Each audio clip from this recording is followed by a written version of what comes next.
What's up, everybody? It's your boy B. Scott with the Philadelphia Eagles. I just want to thank you all for tuning in. Don't forget to subscribe to the show and leave a 5-star rating. Fly, Eagles, fly. This is a Brawl Network production. You're listening to the Eagles Brawl Podcast. E-A-G-L-E-S, Eagles! Here to take you on the road to victory. It's Conor Myles, Ed Kracz, Johnny Page, and Tyler Steege.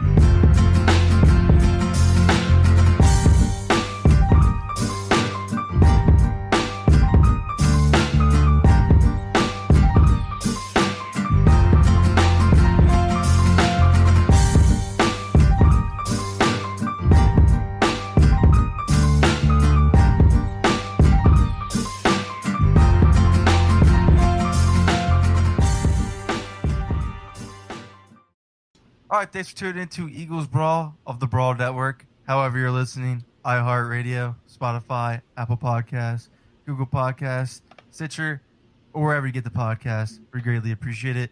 Co-host Conor Myles and Tyler Steege in the house. Our Eagles Brawl insider Ed Kracz is joining us as well. Gentlemen, this is actually our first victory podcast for the Eagles. We have not been able to have a podcast yet talking about the Eagles winning, celebrating Eagles victory. So cheers to us on our first Eagles victory podcast. It finally happened. The Eagles beat the San Francisco 49ers 25-20. Fellas, before we get into everything we want to talk about, I want to get everybody's thoughts about the win. Let's just hear it. Ed, what are you thinking, man? What did you think? Well, I mean, you got to give the Eagles credit. I mean, they always do this stuff, don't they? When they're, when everybody counts them out, when their backs are against the wall, they're all banged up. They come out and they put together a good game and they win the game. And that's what we saw against San Francisco. It was a great win. Really should help confidence going into Pittsburgh and then Baltimore, hopefully. But great confidence win for the Eagles. Really, really a good booster for them. I think it's exactly what Carson Wentz needed. That's exactly what I said. I think that's that last drive, how the game ended. I think that's exactly what he needed to just get rolling. And I mean, a win just cures a lot of things. I think how he handled the game, how he put it on the line, how he put it on his back, the rushing touchdown, taking Jimmy Ward's ankles and owning them completely. I think that's actually a good thing for him. Do I think he played perfect the whole entire game? No, and I'm sure we'll get into that a little bit, but good enough to win the game, good enough to get your confidence rolling, good enough to get into a rhythm, find out that Travis Fulgham can actually catch some of your passes when you put the ball in the right place. Some good takeaways from that San Francisco game. Now, obviously, he was 18 for 28, 193 yards, 37 rushing yards, 1 touchdown, 1 interception. I think the interception I won't kill him for. If he throws picks like that the rest of the season, that's fine with me because some games those are going to happen, some games those aren't. I'm not really worried about that at all. 64% completion percentage with, literally Zach Ertz is double, triple covered the whole entire game. Greg Ward was even getting some good attention from Jason Verrett. I'm not going to kill him for it. 81 passer rating. He put it together when he got into rhythm in the second half. It was all good. He put them in a position to win. I'm right with Carson Wentz this week. I think this is the moment. This win was what he needed the most. Yeah, and real quick, Ed, before you get into it, the biggest thing this team needed was a win. And that's easy to say, but it's huge. We want a big win, as a fan. You want to win by 20, 30 points or, have Carson Wentz throw for 5 touchdowns. But, at the end of the day, that was never going to happen against the San Francisco team. They're traveling West Coast. This is a tough opponent. This team was in the Super Bowl. And I know, they had a backup quarterback, so the win kind of seems underwhelming. But, the narrative before this game was that Nick Mullins can run this offense just as well, if not better, than Jimmy G. And what Jim Schwartz, there's a lot to rally from off of this win. It's not just Carson Wentz. It's not just the defense. But, at the end of the day, you just want to get a win. They let week 1 slip away when they were up 17 points. Obviously, week 2 was a disappointment and then the tie. But, just getting a win under your belt and something to actually rally off of.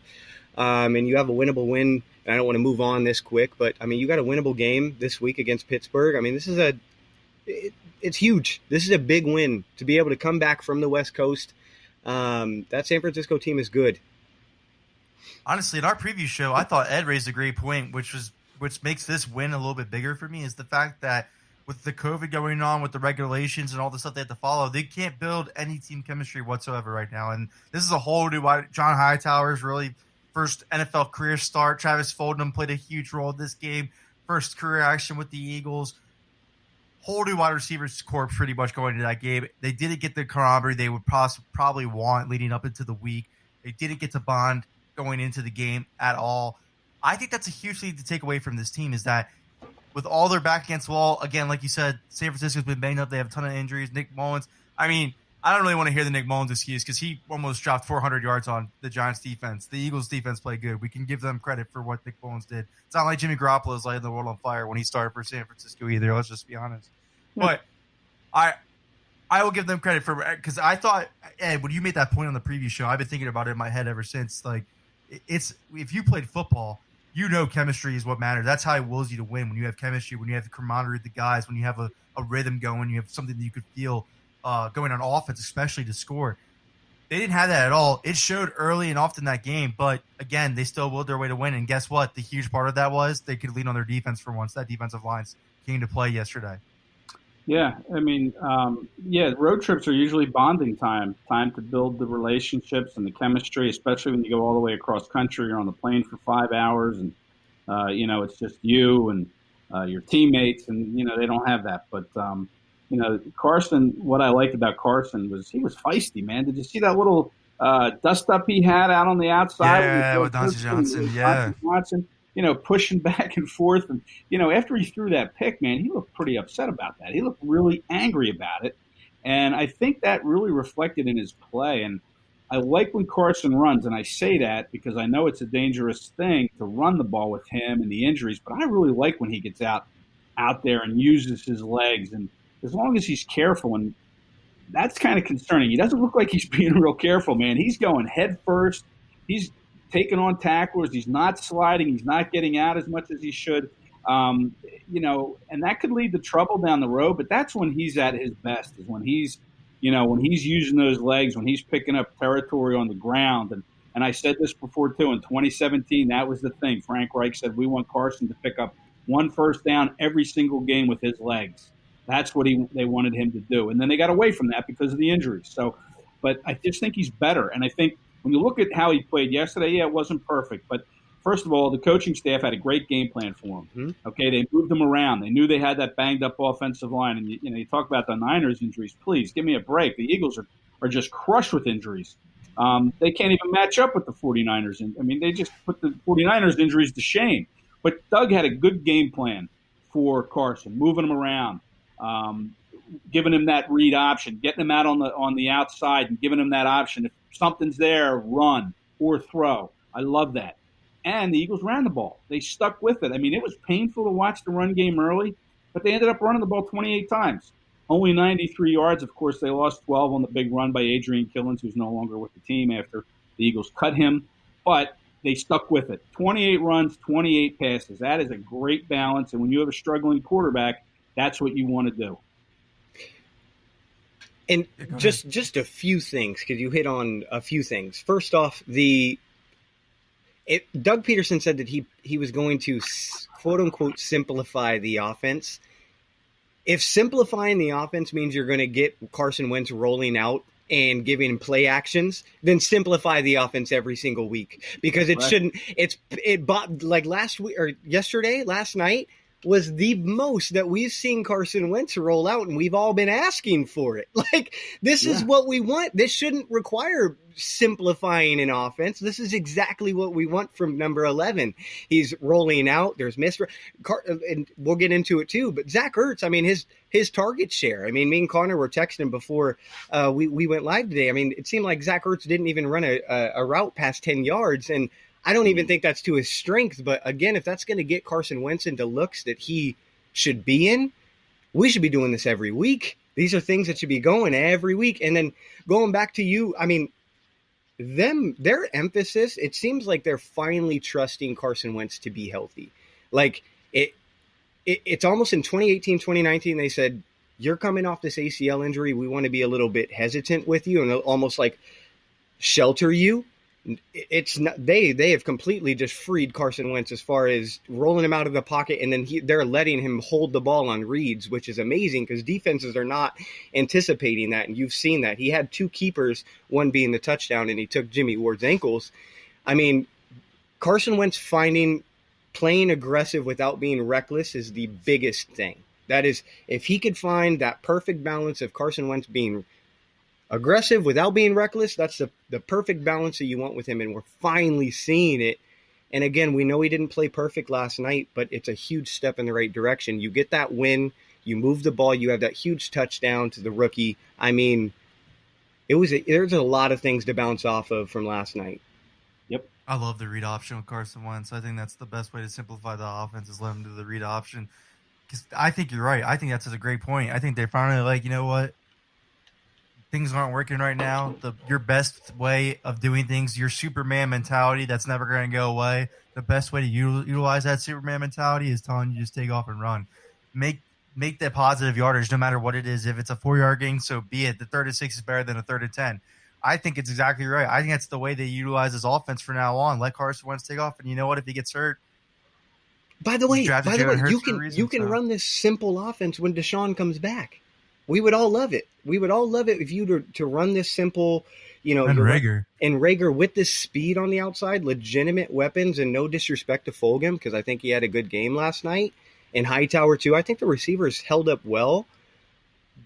But again, it doesn't. Hightower had that clutch slant pass. I like that a lot on 3rd down. Yeah, I was like, there we go. And he's Hightower. That was 4th down. Yeah. That was 4th and 4. Was 4th down? Yeah, sorry. Yeah, it's 4th and 4. Yeah, that was clutch. He's had 2 big weeks. I mean, even against Cincy, him drawing those they lost. Yeah, that was clutch. That's against Will Jackson. That's a good corner. Yeah. I mean, he can run routes. He runs very good routes. I like John Hightower a lot. It definitely has something in him. If this team didn't take 4 weeks to get into the win column, there would be a lot more positives that people were shining light on. It's just when they're losing, it's very easy to shine light on the negative, and we're going to shine some light on the positive today. I'm excited. I mean, there's a lot. This team isn't as bad as it seemed. This win is huge. I'm hoping it's a step in the right direction. Well, fellas, this D-line looks like it has some young edge rushers with some serious potential, because as much as we always want to say, one game doesn't tell a whole entire story, at least it was one game against probably one of the top offensive tackle tandems in the whole entire league, in Trent Williams and Mike McGlinchey. Those guys put on a show. We had 5 sacks, 15 quarterback hits, 2 interceptions. Jernard Avery, 5 quarterback hits. Insane. Jernard Avery, let me repeat that so everybody can hear it. If you missed the game, you lived underneath a rock because you really missed a great performance, because Jernard Avery had 5 quarterback hits. That's Trent Cole. That's Brandon Graham type territory. 5 quarterback hits. Derek Barnett, that half sack, he looked great. He worked Trent Williams on that half sack. Gosh. Worked him. Javon Hargrave cleaned it up. Javon Hargrave had his presence has been showing up the last 2 weeks. Wait for it to continue, folks. Wait for it to pick up. He's still not all into it yet. He had no training camp. He's still adjusting to a new system. Look at this guy's progression, and he's just coming back into football. Give it a couple more weeks. We're talking big numbers from Javon Hargrave here. And then Josh Sweat continues his monster season, continuing his sack streak. Guys, we're talking about guys that are underneath the age of 25. Maybe the Eagles have something in their edge rushers here that we all were worried about before. Yeah. Who's this Avery guy? Who's this Jernard Avery guy you're talking about? Who was that? I know you and I have to eat crow on this, because you and I were pretty much like, screw Jernard Avery. Let's see Casey Toohill at this point. And now Joe Osman. I mean, Joe Osman, I thought was better than Jernard Avery. Man, Jernard Avery. I mean, he's got a weird body though. Like he's like 5'8", 5'9", but very small. So, he can get under those taller tackles like a Mike McGlinchey, and we saw him eat him up a couple times. McGlinchey push him back, but he played, I think, 15 or 16 snaps, and he had those 5 QB hits, which is phenomenal production. But you wonder, you say, okay, let's grow Jernard's role here. Let's grow it a little bit more. But maybe that's the right role for him, 15 to 20 snaps, because he is a little undersized, can wear down a little bit going against bigger guys. If you use him in that role, 15, 20 snaps, you keep him fresh, and you're able to go out there with him and throw that defense or the offensive line a curveball. And like Connor and I were saying off the air, I mean, where they played him, he was standing up as a linebacker. He wasn't down the hand in the dirt. I mean, they gave him a running start as a linebacker, and that's, maybe Schwartz is figuring out how to use him, but clearly he needs to use him. And I think 15 to 20 snaps is a great role for Avery, and especially it gives you that production. You mentioned Hargrave. I mean, Hargrave's going to get better. Hassan Ridgeway had a sack last night. This is a team right now that leads the NFL in sacks. I know Pittsburgh has 15. The Eagles have 17. Pittsburgh played one fewer game, and they're a sack attack. The Steelers have led the league in sacks for the last couple of years. But you know what? This Eagles defense is going to eat on that line this year, and it wouldn't surprise me if they're in the running to lead the NFL in sacks. If they play like that against, like you said, a very good tackle tandem, it's going to be a really, really good time watching that line play. Are we all back on the Jim Schwartz train this week?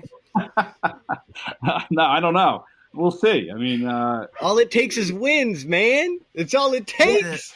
I'm still not a fan of the soft coverage and the zone coverage. I mean, you have great man corners and Darius Slay, Corby Coleman. I don't understand what's up with all this playing zone. He's favoring zone once again. Last year was 58%. This year it's trending the same way.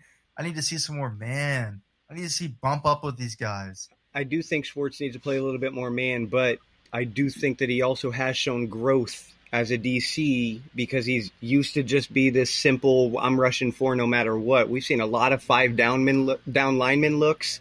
We're seeing a lot of strong safety blitzes that we haven't typically seen. There's been a lot more, and I don't have the numbers with me, but I would guess that Jim Schwartz has blitzed a lot more this year traditionally compared to the last few years. I saw a stat. I think it's 19% of the defense has blitzed this year, which is 22nd in the league. And then you compare that to Pittsburgh, who blitzes 50% of the time, which leads the league. I mean, they bring a fifth rusher pretty much every play, or 50% of the time, which is nuts.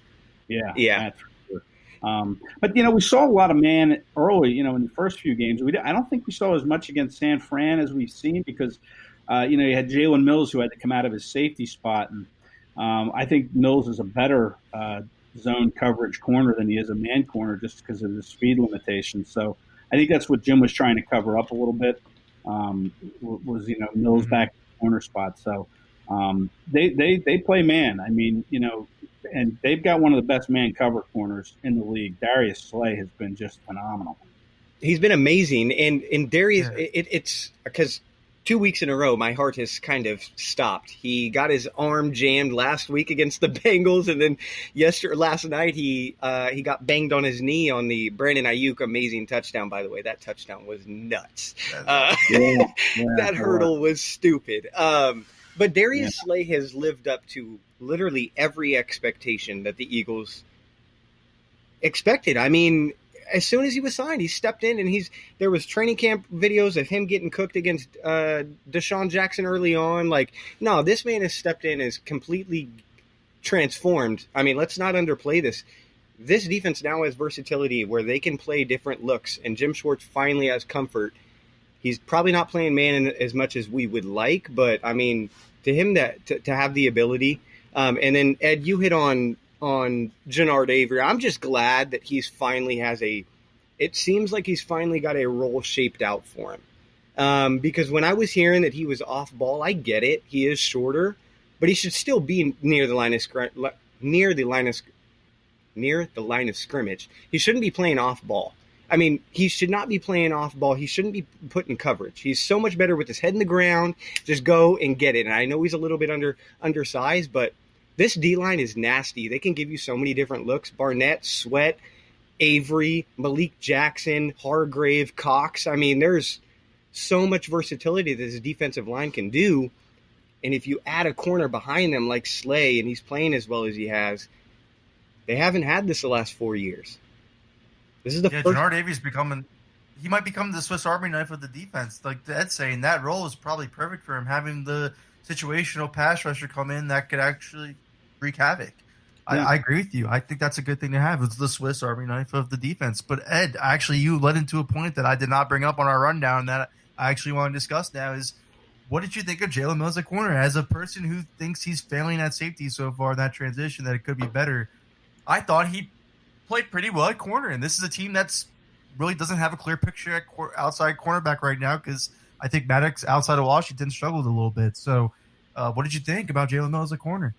Well, he did give up the touchdown pass, but I mean, he battled like he always does. I mean, he's got his limitations, and But I think the Eagles are really sold on him at safety. I mean, I think they're going to move him back whenever Maddox is ready to go. Yeah, I mean, I just think that he's a better safety. I mean, maybe he hasn't shown it, but he's only played, 3 games there?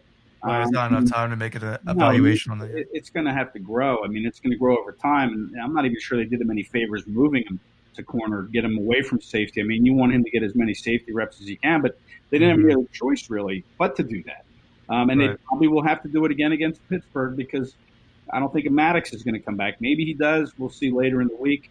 I tend to doubt it. We know Trevor Williams is on the IR.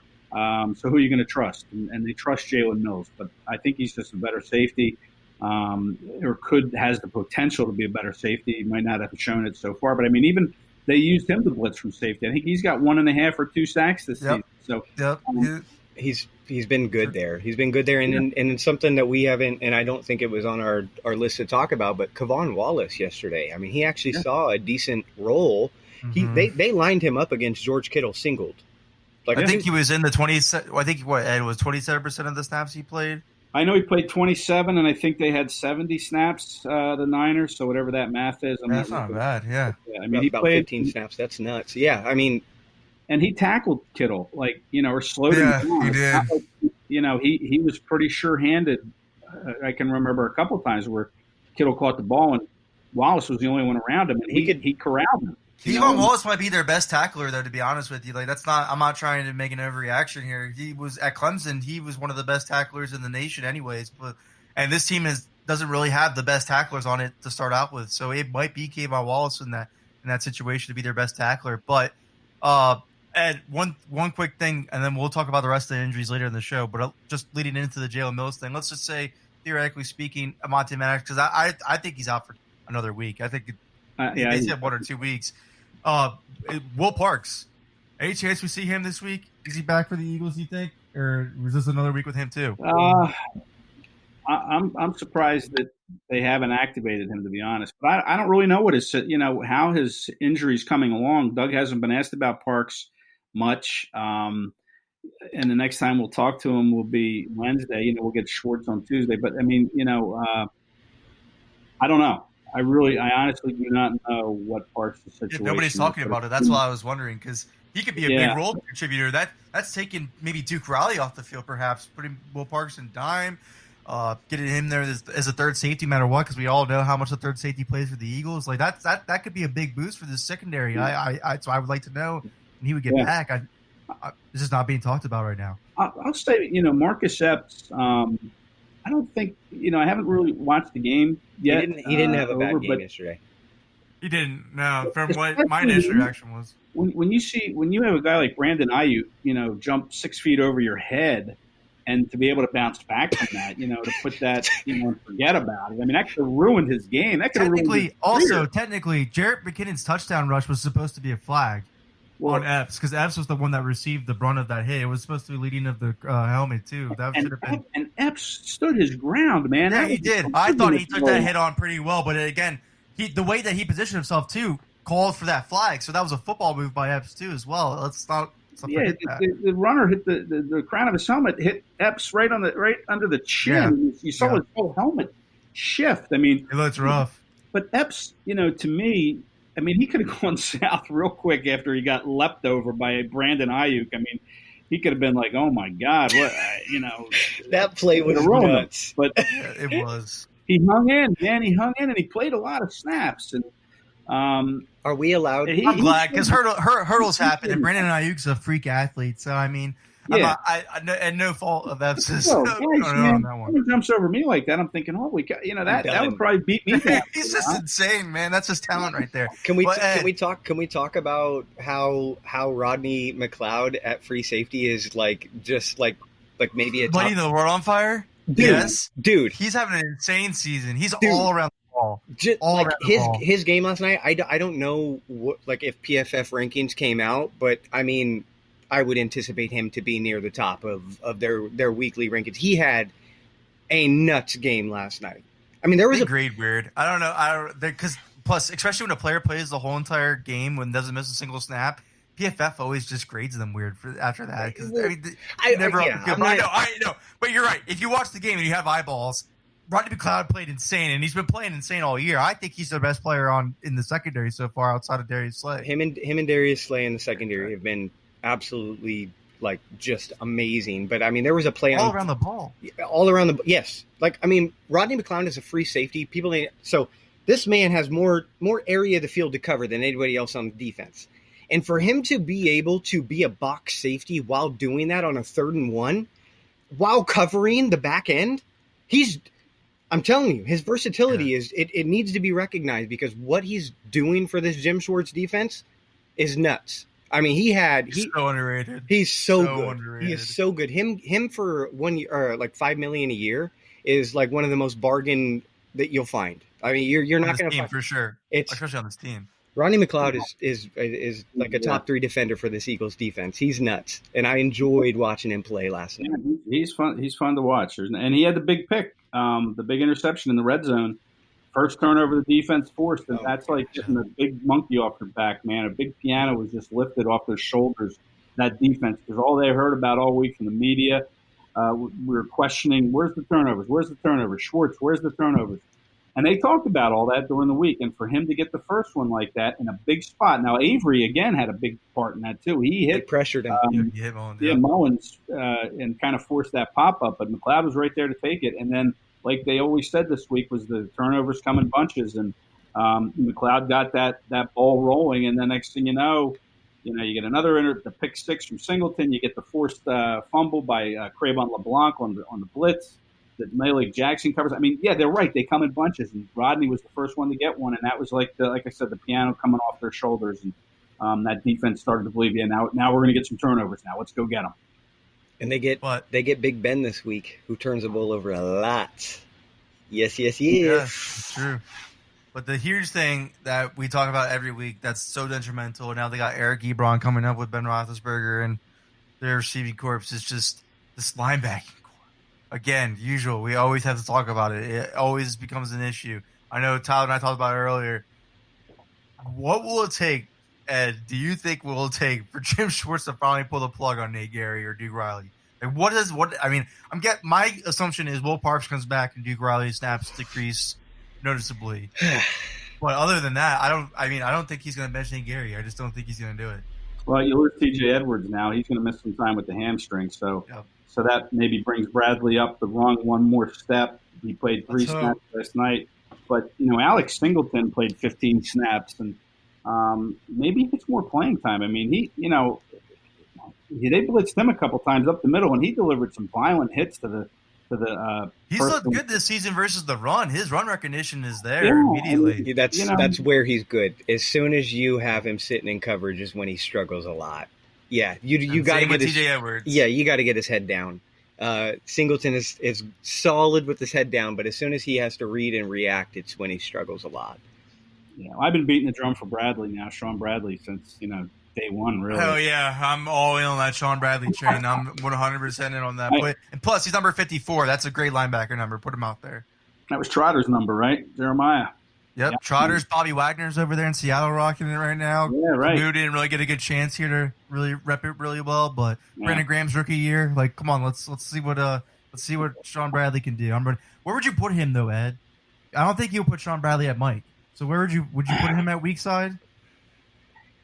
Yeah, that's a good question. I mean, I would. They're so weird with linebackers, man. It's so hard to explain because I always get questions in my. Do we know where he's listed? Like, was he listed on the depth chart?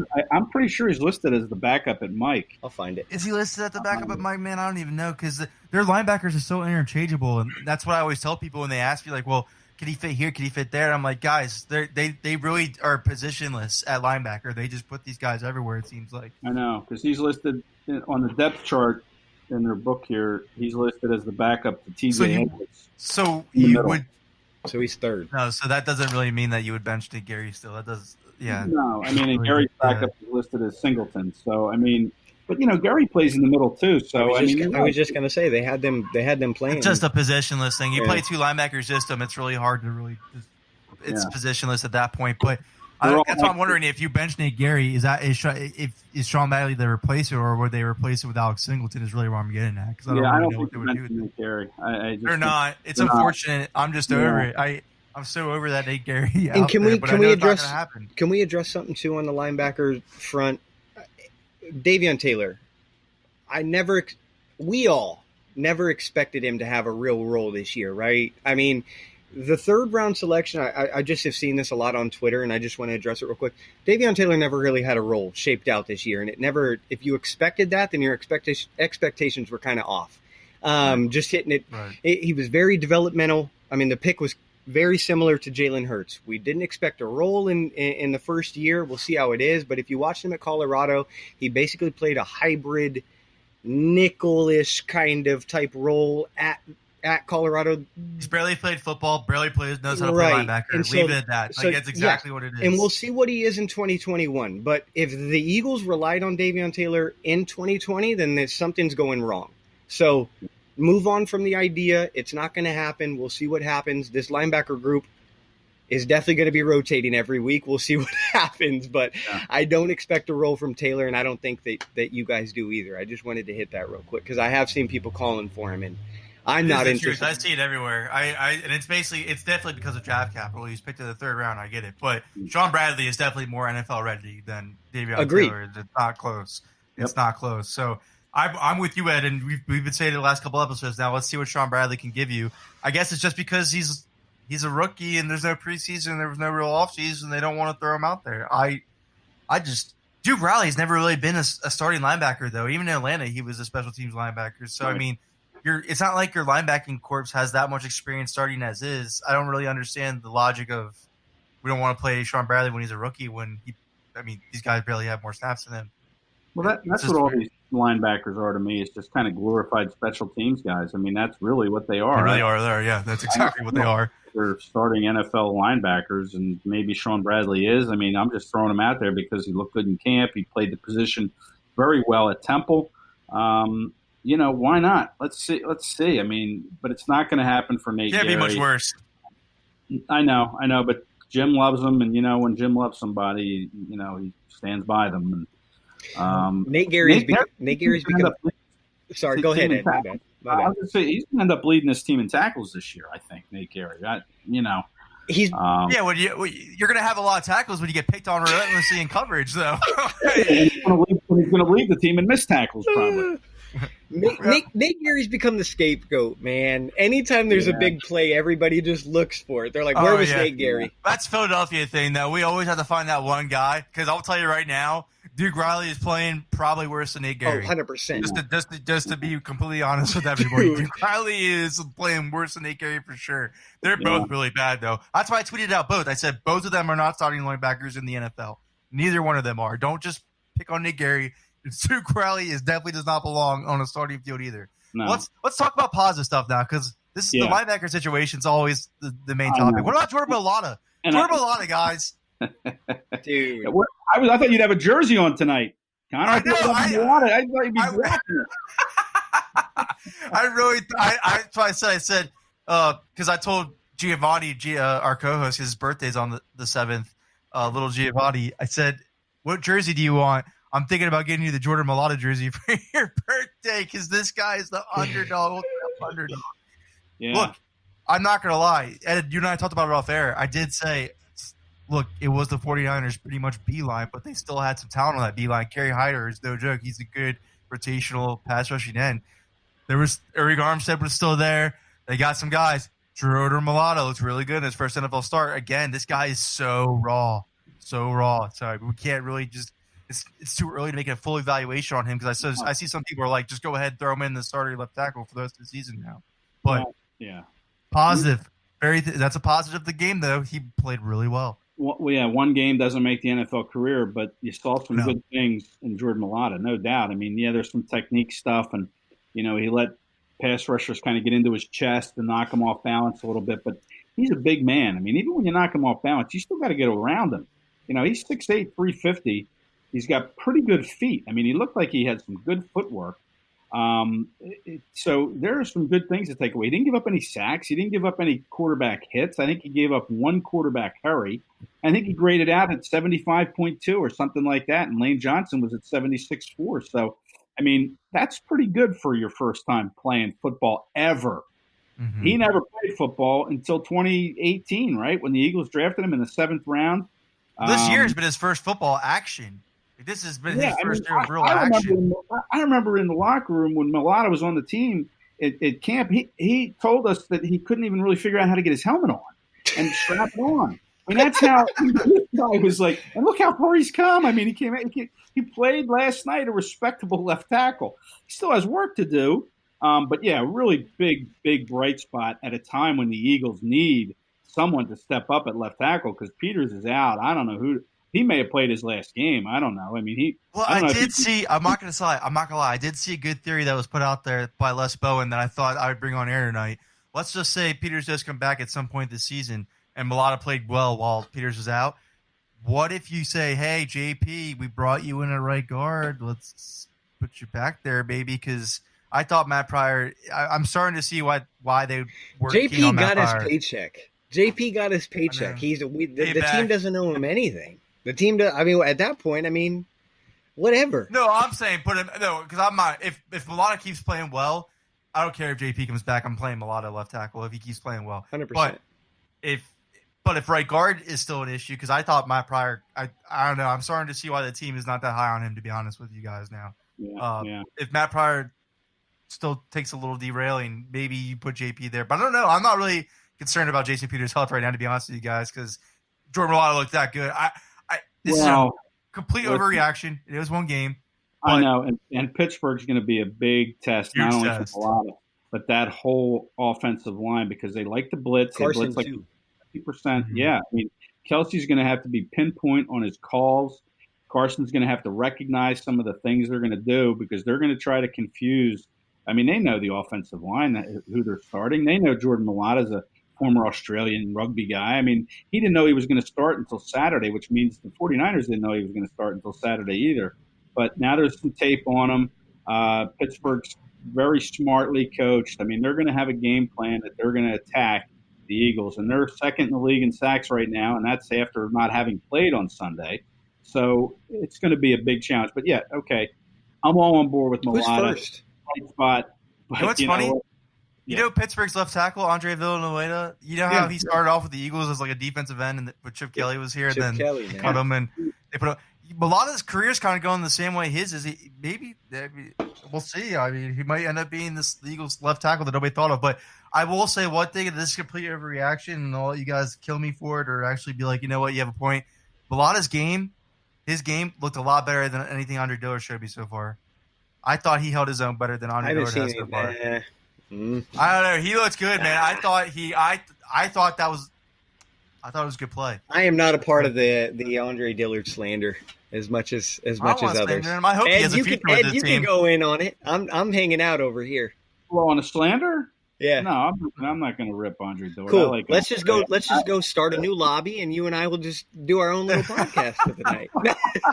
Andre Dillard show. Well, wouldn't that be a thing, though? Wouldn't that be a thing if the Eagles' 7th-round pick ends up being their future left tackle, not their first-round pick? I think it's a blessing in disguise they have 3 guys.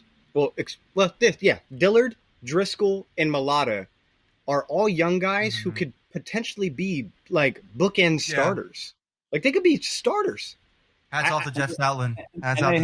Dude, and I saw that. I want to talk about Stoutland. I mean, like, there eventually needs to be a potential future for him higher than this because he has been the best coach on the Eagles. Ed and I talked about it last episode when he said, who would you have helping with the play call? And I said, Jeff Stoutland. 100%. Yeah, I said, Jeff Stoutland. I was like, go ahead. During the game last night, they showed a little view of like Carson Wentz, like talking on the sideline, and he was talking directly to Jeff Stoutland.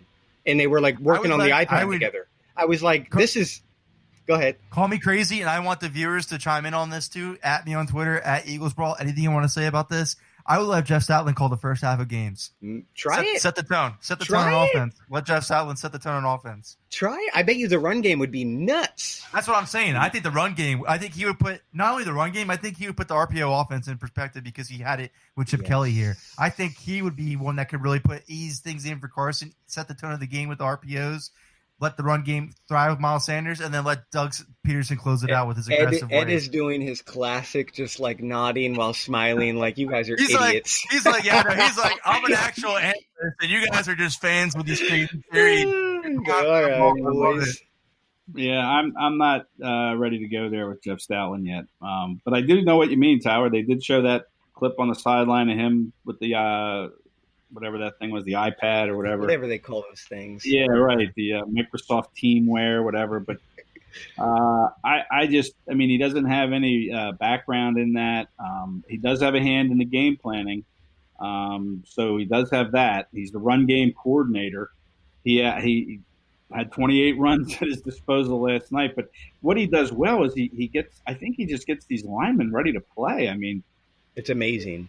Nate Herbig is playing well at right guard, left guard. He was playing well. Shameless plug here. Julian Vondervelde came on that, or I think our second episode, and he was talking about how Jeff Stoutland teaches the game of technique like no one else, and he was coached by Howard Mudd himself too. And he said Jeff Stoutland teaches the game of technique to offensive linemen like no offensive lineman coach could ever in the NFL. I mean, dude, a rookie fourth rounder, Jeff Driscoll, stepped in week 1, and it was against Ryan Kerrigan, and he just looked. Guys, Big V, yeah, Jordan Mailata, every year, Driscoll, Nate Herbig, like these guys, nobody should expect. NFL teams didn't expect anything from these guys, mind you, let alone the Philadelphia Eagles. And now these guys are coming in, they're placement players, and Jeff Stoutland is just putting them out there and making them average starters, really contributors. Yeah, so it's insane. It's an O-line factory with Stoutland here. For a team, I'm not going to lie. It is an O-line factory. For a team that struggles, I'm not, because it's the truth. The team struggles with developing young talent. Jeff Stoutland doesn't. They should just not draft O-linemen in the first, like, you can't touch O-linemen until the 4th round. Yeah, you got to wait till the day 3. Yeah, day 3. Day 3, and then focus on everything else because you're bad at drafting corners and receivers. Oh, man. But, okay. Well, no, go ahead, Ed. No. I mean, I like Stoutland. That's all. I'll say I do like Jeff. And I know we're having crazy theories over here. I know that we just got our first win. Not gonna happen. We have to be crazy with it. Not only that, I don't think the Eagles would ever do that either. I don't think Doug Peterson would ever tell you that he's not going to call any point of the game for the Eagles. And I mean, and just real quick, because this is a little bit. Go ahead, Ed. Sound like you had something. No, I don't. Just real quick off of the play calling, because I think Doug Peterson. We talked about it, simplifying the offense for Carson. It was a huge step. I do think something that needs that he needs to get better at is this team is seeing a lot of man coverage. I don't know if you guys have noticed this, but this team's seeing a lot of man coverage. His route concepts against man coverage are starting to bother the hell out of me. Like, it's just a traditional 3 receivers outside, and then bland. It's very, very vanilla. And if you know you're going to be seeing man, you need to be having guys like they'll sometimes have Ertz like pre-snap motion to see if it's man or zone, and then Wentz is locked into one read. You could just see he's reading one read and then he's running. I wish Peterson would have better route concepts to beat man, more bunch, more like inline sets where you're causing havoc like near the line of scrimmage. You're running rub concepts. You're running like screens in a sense. There's not enough of that. And you're seeing a lot of like 3rd and 9s where Zach Ertz is like the sole read. When he gets beat against a linebacker, because Zach Ertz is an amazing route runner, but if he's getting beat against a Kwan Alexander or something, or a Fred Warner, we got to get something. We got to get a free gimme, because teams play man all the time. It's Doug Peterson's biggest issue. There needs to be more route concepts to beat man if you're seeing it this much, and it's been my one criticism. And we started talking about Jeff Stoutland, so I just wanted to hit that, like, because we're going to see it a lot. The Steelers play a ton of man because they blitz. You need to figure out route concepts to be able to beat man. How many times have we seen the last 3 weeks? Zach Ertz is going against some good cover guys again. Micah Fitzpatrick, Devin Bush, Joe Hayden's over there. Teams are doing that double A blitz that the Eagles do. They're doing it against them, and Wentz has been having to get rid of the ball immediately on 3rd downs. That's why you can't do that empty set. I'm hoping that they could do That's been my one big criticism on Doug. I think the biggest issue is on offense to start getting it rolling, the passing offense per se. They got to find a way. They got to scheme Zach Ertz open somehow. They got to get Ertz involved better than he. I know he's getting double and triple coverage of entire games, but I think if you look back at the Eagles, and I keep saying this, and I keep repeating it, but it's just what I firmly believe is teams look at their last year film and said, how did the Eagles manage to win? And it was because they ran the offense through Zach Ertz because they couldn't trust the receiver position. So now every single game so far, the defenses have taken Zach Ertz out of the equation. They have to get their most reliable target involved. They have to get their best playmaker involved. They have to scheme Zach Ertz better. I don't know how to do that per se with all the receivers being out as is. Hopefully we get Deshaun back here soon. Rager back as well. Quez Watkins healthy. Maybe even Alshon too helps. But they need to do something to get Zach Ertz more involved because that will definitely help the offense and maybe pick up Carson Wentz's game a little bit better. They only scored 18 points last night on offense. Let's not forget that. Like, yes, they won. It's nice to focus in and hone in on the positives. But again, only 18 points. There's a lot of teams in the NFL averaging about 30, 35 a game. So It was a good performance, but again, we're just talking. I mean, there's a lot to work on for sure. Yeah. Do you think Miles Sanders is hurt, Ed? Doug was asked that on Monday. He said, no, he's not. He's not going to tell you the truth, though. If he was hurt, he was probably maybe not, because we didn't know he had the glute injury until Wednesday when he popped up on the injury report. So yeah, maybe Wednesday we'll see something that is bothering him. But you got to think though, at the point of like how they're using him, they're really cautious. It's pretty noticeable how cautious they are. They went like 20 snaps without using him at all. I think. Right? Is it because early in the season they want their running back to be at his best shape towards the end of the year when they need him the most, maybe perhaps, or is it really just maybe he actually has an undisclosed injury that's not? I mean, it's not serious enough to keep him out of the game, but it's serious enough to hinder his usage because he's not being used right. I mean, this guy is really vertical threat, best run threat. Really can set the tone on offense for this whole entire team. Really could control the whole entire game right now with Carson Wentz struggling, and they're just not using him enough. And people are complaining. We're all noticing it. I want more Miles Sanders. I'm sure everybody else in this little chat does too. Something has to give, I think, right?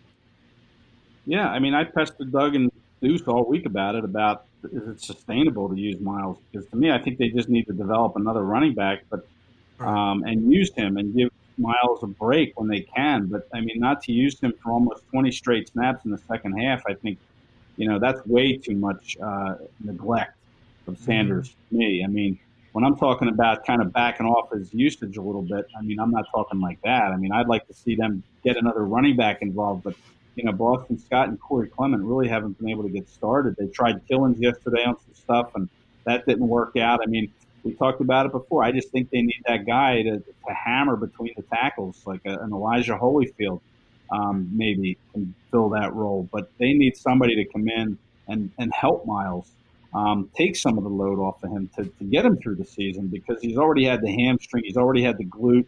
I mean, maybe he's got something else that we'll learn about as the week goes along. But I think they do need to kind of make sure they monitor how many times he's touching the ball. We all want to see Miles touch the ball. I was a little disappointed. He looked like he dropped a pass over the middle on one third down throw. He did, but it was low. Yeah, I want to say that pass was a little low, but you have to make that catch. I agree.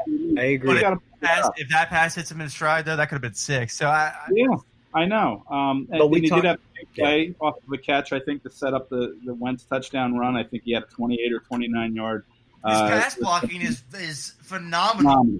Phenomenal. Absolutely right. I mean, he's a valuable part of the offense. There's no doubt. But I think they do have to monitor him and be careful with him that you don't overwork him. But they don't have a back right now that kind of you can say, okay, you can win, and we're going to give it to you 6 or 7 times. They don't have that. Right. Scott, I'm done with this Corey Clement stuff. Yeah. I'd rather just give Elijah Holyfield his roster spot, see if he can help out with the carries at all. If he can't, then find another back, because they need to figure it out. I don't like criticizing GMs in the season because it's always hindsight 2020, but it's frustrating when you say that you're going to lean on a running back as much as they're going to lean on a running back like Miles Sanders, and you don't, exactly. And then they don't. Like, then what was your plan? The whole week. I mean, even Deuce Staley said it himself. Miles is our feature back. We're going to make him our feature back. But then, And I don't like Well, he's press got conferences. Sproul. I don't like holding what Doug Peterson says Right. during press conferences, but he comes out after last week and says, well, Miles was a little fatigued. Okay, well, this is supposed to be your like monster back. Yeah. You can't use the fatigue thing. That's not allowed. So then we come back and he's playing about 20 straight snaps without their monster back. I mean, there needs to be that shows me Because Carson Wentz right now is your second best rusher. Yeah. Right. That's the thing, yeah. So because we look at those rushing stats last night, Carson Wentz contributed almost 40 yards of that. Like, Did we overvalue the last 4 games of Boston Scott last year? Because that's I don't think they're using him right though. Because even Ed said it too, and I think I agree with him. I don't think he's being utilized that right this year though. I think they're trying to use him in screens. I've seen them try to use him in screens. He to doesn't your point, yes, they did because they went into the season thinking they're fine at running back, and clearly they're not right now. So yes, to your point, that's just the did. That's the frustrating thing is you can't say that you're doing something and then refuse to use this I'm with guy. Ed though. I know how Holyfield is slow, but man, I'd rather just see somebody that can create Just 5 a physical yards. type run Yeah. game. Yeah, like the grind it out to grind the clock down because they have to. I want to see this team with how they are at wide receiver right now, how they are in the pass game, just establish a strong run game that can dominate games. And they really don't That's have what I want to see. they don't have a punishing rusher because even when Sanders is thriving, he's not a punishing rusher. He's more of like He bounces off of hits, but he goes down after it though. Yeah, so right. Yeah. So I mean, after that, you have Corey Clement and Boston Scott. If you were to have a mix, like a running back who can actually take on contact, they don't have that. I think that they need, and this offense is very Frank about Gore. wearing down. Come on down. It's time to return to Philadelphia, my friend. We Yeah. need you to compliment Miles Sanders. I know the I mean, Jets what do aren't you, going anywhere. Ed? What have you seen? I mean, do you think Elijah Holyfield could take over that role, or do you think they need to go somewhere outside of the organization? Well, I'm not sure. I think if Holyfield was the answer, he might have been given a shot by now. Maybe it's a pass blocking thing. Maybe they don't like him in pass blocking. What does Corey Clement bring to the team? Yeah, because I need an right answer. now. He's not bringing anything right now. I need He brings his resume from 2017. Really, is what he brings. And a rap album. He did just drop a new album. If you guys Was it want to fire? check it out. It was not, but you can check it out. He was pulling. Download it? He put. Download it? I want Ed's opinion on this. What do you think, Ed? Was he it put a fire? Le'Veon Bell. No, he put a Le'Veon Bell with it. To be honest with you, it was pretty trash. But I love Corey Clement for the Super Bowl. Hasn't been the same player since. I don't think so either. He's the first player in NFL history to get worse when he got dreads. Maybe that's it. Maybe that. The only fit that I thought would be Freeman, and he just signed with New York. I mean, I thought that was always a good fit. I thought that he was kind of that punishing runner that we talked about, a good little like mix up back with Miles Sanders. Just because I think Miles Sanders is a really good running back. I see the potential. I understand why they took him in the second round. I still don't think he's a bell cow, like a Ezekiel Elliott. Like I don't think it's somebody that you could feed the rock 25 times every single game. I think he's like LaShawn McCoy, to be honest. And I think LaShawn McCoy always did have that Bryce Brown, the Ronnie Brown, just to there's spell always somebody running else back. there. So yeah, there was always a spell running back there for LaShawn McCoy. Yeah. They need something because I think you're right there. If they thought Elijah Holyfield was it, they would have brought him up. But I was surprised they brought Killins up.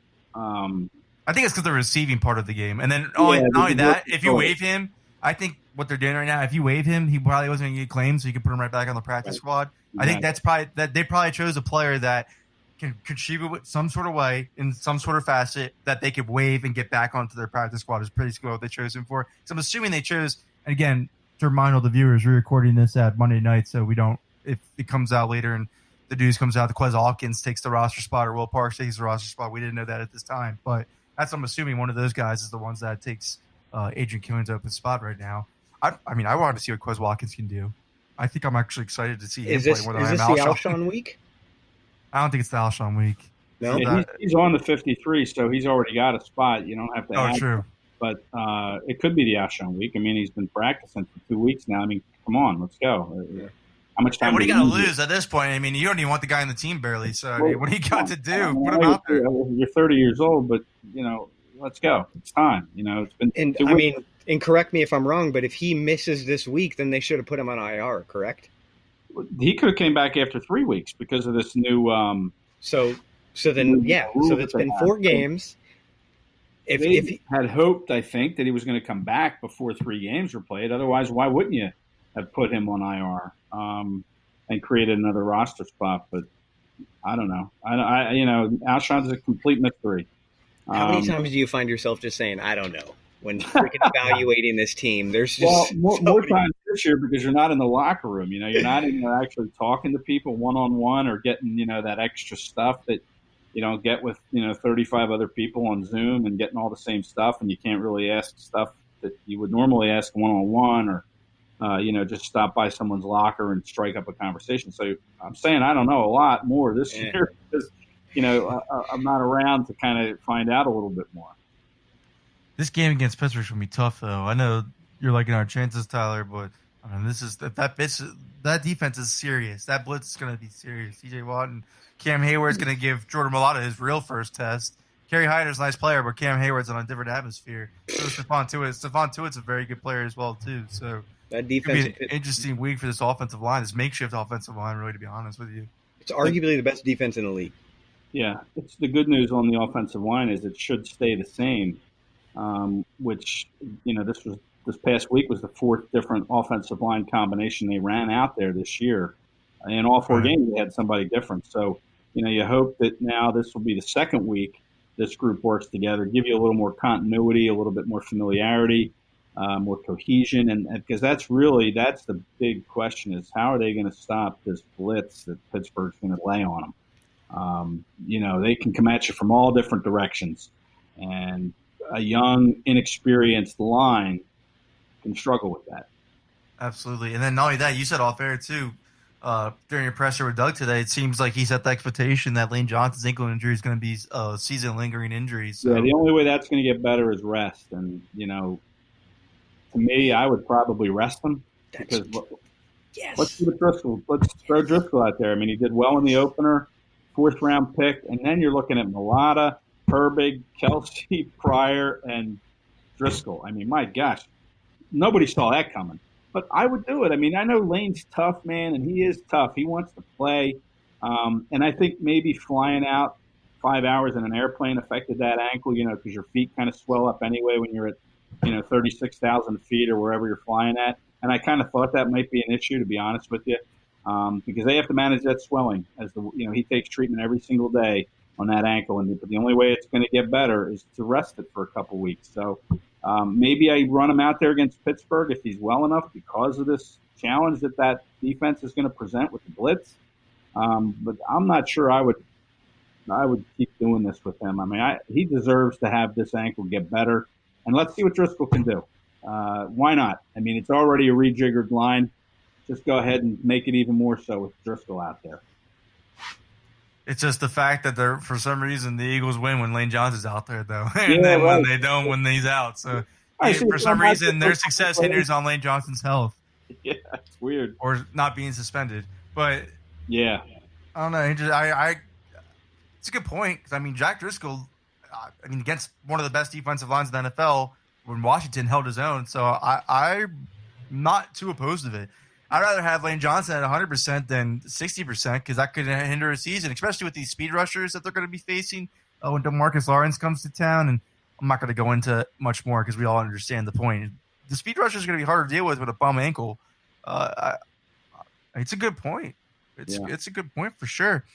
But I know, Ed, you're traveling this weekend, so this is probably going to be the only time we get you this week. But you're traveling up to the Pittsburgh game. They're letting you in there, which is awesome. But yeah, I know. I guess. Hopefully. You're not having some strong feelings about this week, I'm assuming. He's not thrilled. I used to live in Pittsburgh for 4 years. I worked out there. So I have friends, so that'll be nice. Hopefully see a little bit of them with my mask on. But, what was the question? I'm glad you get to see your friends. I'm finally you get to take some time off, man. You've been working so hard. You're focused on that. I completely understand. But what are your feelings on the game? What are you thinking, man? Are you on Pittsburgh's train this week again, like you were at San Francisco? I mean, you picked Cincinnati to win. You picked San Francisco to win. Let's see where Ed goes this week.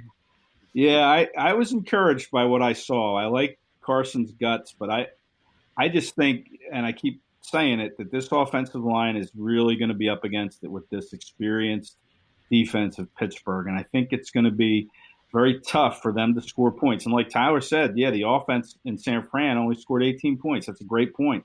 I mean, you look at the final number, 25, but only 18 came from the offense. So this defense, to me, is better than San Fran. I know San Fran was a little banged up with Bosa and Thomas and Sherman not playing. Pittsburgh's got a bye in a sense because they didn't play this past week, so they have the extra time to prepare for the Eagles. I just think that Pittsburgh's going to win the game, to be honest. I think it'll be close. I think it could be low scoring because, the thing you get with Ben is, yeah, he's a good quarterback, but, he's pretty stationary. So this defensive line, they know where he's going to be. If they collapse that pocket, he's going to be standing there. It's always tough to bring him down when you get to him because he's such a big dude. But I think the Eagles defense will play well, but I think that Pittsburgh defense is going to give the Eagles trouble. I think it's going to be a low-scoring game. I think Pittsburgh finds a way to win probably, something like a 21-17 type contest. It's hard to disagree with you because I think they could too. But I will say, if the Eagles force at least two turnovers on Pittsburgh, they win. Right. They win the game. If they force at least two, they'll win that game. That's the only way I'd really see them winning two or not. It's going to be the Steelers have a lot of weapons. Ben Roethlisberger's playing not like he used to, but it's still not as bad football. He's still playing some good football. Their run game is inconsistent. I don't know what. I think the Eagles will be fine against them versus the run. Yeah. Their defense, though, is their best unit. That's the heart and soul of that team right now is their defense, and they got a great one. They're going to take Zach Ertz out of the game plan with ease with Devin Bush and Micah Fitzpatrick. It's going to be up to the receivers again to step up the unheralded names because J.D. Arcega-Whiteside, that will be out there. I'm not expecting him to play. I'm not really optimistic about him anyways. I don't know if Alshon's going to play. I thought he'd be I assumed he'd be back in Baltimore. It's the time frame I gave for him in my head. We'll see what happens, though. Deshaun, who knows? I'm not banking on it either because it's a hamstring issue with him. Yeah. It's going to probably be up to the unheralded guys step up against Mike Hilton and Joe Hayden. It's going to be interesting. It's going to be tough. Yeah, it is. Big Ben don't like pressure. This D-line should get there. He can't move. He can't move. He can't move like he used to. Force the turnovers and you win.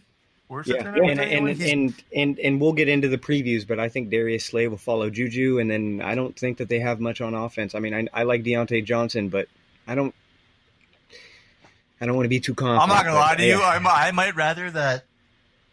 This is gonna sound probably crazy to some people because I'm so high on Deontay Johnson, but I'd rather Darius Slay follow him. His drops have been a problem this season, but he's still good. He's good. Juju is a great player too, though. So I don't know. I'm not worried about the receiving game as much as I'm worried about that defense. I think that defense can put Eagles in such. It's going to be hard to pass. They're already struggling to pass as is. It's not going to be any easier against that Pittsburgh defense. It's going to be tougher. If we're in the first quarter or second quarter and we're like, man, this D line's not generating any pressure, then it's going to be a long day. Yeah, and then they lost. They lost for sure. If they get into the second quarter and the D line's not getting to home or they're not showing any type of pressure, yeah. But Wentz is going to see a lot of looks. This is going to be a big game. A lot of Bud Dupree, a lot of Cam Hayward. He's got to be on it. And then they have the Alex Highsmith, I think his name is, the rookie out of Charlotte that they have over there right now. Yeah. I wanted the Eagles to get him. I thought he was a good-looking pass rusher.